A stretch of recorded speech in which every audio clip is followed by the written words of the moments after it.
Hello guys. तो आज हम बात करेंगे एनएमसी बिल के ऊपर। तो आजकल क्या है, सब जगह एनएमसी बिल के बारे में बातें हो रही है, क्योंकि मध्य प्रदेश में एनएमसी बिल लागू हो चुका है। नीट पीजी की काउंसलिंग चल रही है, तो उसमें नोटिफिकेशन आ गया और एनएमसी बिल उसमें लागू किया गया। और बहुत सारे प्राइवेट कॉलेजेस हैं जो इसके खिलाफ कोर्ट में केस किए हैं। तो क्या है एनएमसी बिल, कब लागू हुआ है, तो पूरा हम इस वीडियो को अंदर जानेंगे। तो बने रहिए वीडियो को लास्ट तक और वीडियो को सब्सक्राइब और लाइक जरूर करें। तो मैं हूँ प्रबल अधिकारी, first year MBBS student, AMS Devarsh. ठीक है, तो सबसे पहले एनएमसी के बारे में जानते हैं। तो एनएमसी का फुल फॉर्म होता है नेशनल मेडिकल काउंसिल। ठीक है, तो ये सबसे पहले 1 अगस्त 2019 को राज्यसभा में इस बिल को लाया गया था। उसके बाद फिर इसको लोकसभा में इंट्रोड्यूस करवाया गया था। इसका मेन पर्पस था कि जो करप्शन है मेडिकल फील्ड में या मेडिकल एजुकेशन में, उसको रोकने के लिए इसको लाया गया था। तो ये इसकी ज़रूरत क्या पड़ी, मतलब पहले क्या था, सबसे पहले इसके पहले एक MCI हुआ करता था, MCI medical counselling of India. तो इसको रिप्लेस करके एनएमसी को लाया गया। तो एनएमसी जो एक्ट है या जो बिल है, उसमें बहुत सारे पॉइंट है, बहुत सारे रूल्स हैं। उस रूल्स में से एक इम्पोर्टेंट रूल्स ये था कि उसमें गवर्नमेंट ये चाह रही थी कि जितने भी प्राइवेट मेडिकल कॉलेज इंडिया में है, उसमें जो भी सीट्स है, जैसे मान लीजिए किसी कॉलेज में 100 सीट्स हैं, 100 सीट्स है, तो उसमें से 50% सीट्स है, उस सीट्स पर गवर्नमेंट फीस लाई जाए। मान लीजिए गवर्नमेंट कॉलेज की फ़ीस है 1 लाख रुपए और प्राइवेट कॉलेज की फ़ीस है 12 लाख, 13 लाख, 14 लाख, ऐसे होते हैं। तो गवर्नमेंट का ये कहना था उस रूल के थ्रू या एनएमसी का कि उस जो 50% सीट्स में, उसमें भी गवर्नमेंट फीस में आनी 1 लाख या 1.5 लाख रुपये, जो भी गवर्नमेंट कॉलेज की मतलब स्टेट वाइज डिपेंड करता है, वो मेरिट के आधार पर जो भी बच्चे उस सीट्स पर जाएंगे तो उनको गवर्नमेंट फीस देनी पड़ेगी। तो ये 2019 में प्रस्ताव पारित किया गया था, उसको फिर पास भी किया गया था, लेकिन कोविड के कारण, बहुत सारे रीजन के कारण इसको लागू नहीं किया गया था। उसके बाद फिर श्री नरेंद्र मोदी जी हैं, उन्होंने ट्वीट किया था, ये ट्वीट था 7 मार्च 2022। तो उन्होंने ये ट्वीट किया था कि हमने तय किया है कि प्राइवेट मेडिकल कॉलेजों में आधी सीट्स पर सरकारी मेडिकल कॉलेज के बराबर फीस लगेगी।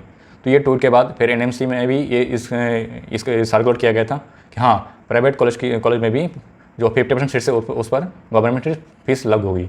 ठीक है, तो इसके बाद हम आते हैं फिर बहुत सारे प्राइवेट कॉलेज फिर कोर्ट गए, मतलब हाई कोर्ट गए कि इसके खिलाफ कि हम कॉलेज कैसे चलाएंगे, प्राइवेट कॉलेज, ये बहुत सारे खर्चा होते हैं उसमें।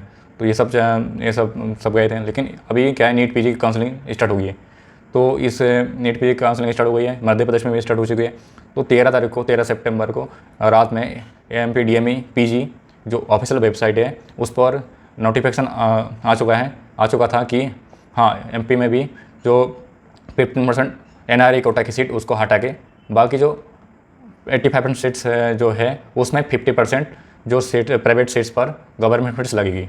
तो इसके बाद मैंने एक वीडियो बनाया था, सब लोग कह रहे हैं कि नीट यूजी के लिए लागू होगा कि नहीं होगा। देखिए, जो NMC है, नेशनल मेडिकल काउंसिलिंग, तो इसमें ये इसके अंदर नीट यूजी मतलब MBBS हो या MD MS, नीट MBBS के बाद PG हो, कुछ भी हो, मतलब NMC के अंतर्गत में ही आते हैं सब। तो जब नीट PG के लिए या MD MS के लिए, पोस्ट ग्रेजुएशन के लिए बिल्कुल लागू किया गया, तो MBBS के लिए भी ये लागू किया जाएगा, क्योंकि ये NMC के अंडर में ही MBBS हो, MD हो, MS हो, कुछ भी हो, तो NMC के अंडर में ही आता है। ठीक है, तो इसके बाद जो MCI की जो ऑफिशियल वेबसाइट थी उसको भी चेंज किया गया।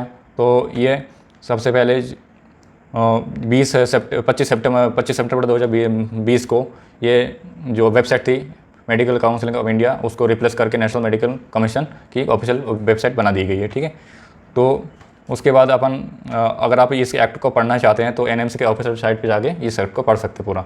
ठीक है, 28 पेज का ये पूरा है। तो उसके बाद अपन बात करें कि मतलब इसमें क्या है, प्रोस है, क्या कौन से, मतलब क्या इसके फ़ायदे है, क्या नुकसान है। तो जो मेरिट के जो बच्चे हैं, मतलब जैसे मान लीजिए किसी टेस्ट में 560 या 570 पर कटअप, मतलब गवर्नमेंट कॉलेज की कटअप क्लोज हो गई है, मतलब फिर सीट लास्ट कटअप 560 या 570 गई है। अब जो वहाँ के जो 550 वाले जो बच्चे हैं या 555 वाले या 569 वाले या 568 वाले जो बच्चे हैं, उनको तो सीट नहीं मिलेगी। अब वो दोबारा तैयारी करेंगे। लेकिन इस केस में अगर ये NMC भी लागू हो जाता है प्राइवेट कॉलेज में, तो क्योंकि उनको भी सरकारी फीस देनी पड़ेगी। अब 1 लाख रुपये तो मतलब साल में दे ही सकते हैं, तो उनका साल में बर्बाद नहीं होगा। तो ये कोरोना के आप ये कह सकते हैं, जो मेरिट लिस्ट में है ऑलरेडी, जिनका अच्छे नंबर है, तो उनके लिए तो अच्छा है। हाँ भाई, ठीक है, भले ही प्राइवेट कॉलेज हो, लेकिन फ़ीस बहुत कम है, गवर्नमेंट कॉलेज की फ़ीस के बराबर है, और तो यहाँ पे उनको फ़ायदा होगा। अब पहले मान लीजिए प्राइवेट कॉलेज में क्या होता था, 300-400 नंबर में भी सीट्स मिल जाती थी, और जैसे एमपी में क्या है 460 470 जनरल कैटेगरी के लिए इस नंबर पर सीट मिल जाती है प्राइवेट कॉलेज में। लेकिन आप क्या होगा, आप क्या होगा, आप देखिए, क्योंकि ये प्राइवेट कॉलेज में गवर्नमेंट फीस लग रही है तो कोई छोड़ेगा। और जिसके 550 या 540 नंबर आए, सीट नहीं मिली गवर्नमेंट में, वो तो ले लेगा। क्यों? क्योंकि उसके फीस कम लग रही है गवर्नमेंट फीस। तो इस केस में जो प्राइवेट कॉलेज की जो कट ऑफ है वो बढ़ जाएगा। आप बात करते हैं जो गवर्नमेंट कॉलेज के बारे में। अब जैसे दो नए मेडिकल कॉलेज खोले जिनका इंफ्रास्ट्रक्चर वो उतना अच्छे नहीं है, पेशेंट बहुत अच्छे नहीं है, तो वहाँ से मतलब कुछ बच्चे का इवेंटली हो सकते जो टॉप प्राइवेट कॉलेज हैं, जैसे अरविंद वगैरह हो गए, तो उनका इंफ्रास्ट्रक्चर बहुत अच्छा है, पेशेंट बहुत अच्छा है, तो वहाँ से कुछ लोग ये जो टॉप प्राइवेट कॉलेज उसमें जाना चाहेंगे। तो इस केस में भी कट ऑफ बढ़ जाएगा प्राइवेट कॉलेज का। तो ये है, और इसमें ये फ़ायदा और नुकसान उन बच्चों का है जो जिनके कम नंबर आते थे। ठीक है, जैसे मान लीजिए किसी और स्टेट की बात करें हम, जैसे यूपी बिहार की बात करें, तो इस यहाँ पे 250 300 350 नंबर पर भी प्राइवेट कॉलेज में एडमिशन हो जाता था पहले। अब ऐसा शायद पॉसिबल नहीं होगा। क्यों? क्योंकि ये आप जान चुके हैं कि जो फीस है वो गवर्नमेंट दे रही है, मतलब गवर्नमेंट फीस है जो गवर्नमेंट कॉलेज की, वही फीस यहाँ लग रही है। तो मैक्सिमम स्टूडेंट्स ये कॉलेज ले लेंगे। तो यही है, और यही प्रोस एंड कॉन्स थे। तो मुझे ऐसा लगता है कि जो प्राइवेट कॉलेज की जो फीस है, प्राइवेट कॉलेज की जो कट ऑफ है वो बढ़ जाएगा लास्ट ईयर की तुलना में। और गवर्नमेंट कॉलेज मतलब क्या, आप इसको गवर्नमेंट सीट से बोल सकते हैं टोटल मिला के, तो ये आप कह सकते हैं। बाकी और कोई भी आपको अगर जानकारी है, कोई भी अगर क्वेरीज है, तो नीचे कमेंट सेक्शन में आप लिख सकते हैं। और नीट काउंसलिंग के लिए मैंने एक टेलीग्राम चैनल बना के रखा है, तो नीचे डिस्क्रिप्शन बॉक्स में उसका लिंक भी दिया हुआ है, तो उसमें आप ज्वाइन कर सकते हैं। और बाकी कोई भी क्वेरीज हो तो उसमें आप प्लीज़ नीचे करें, और चैनल को सब्सक्राइब जरूर करें, और लाइक एंड शेयर जरूर करें। Thank you so much.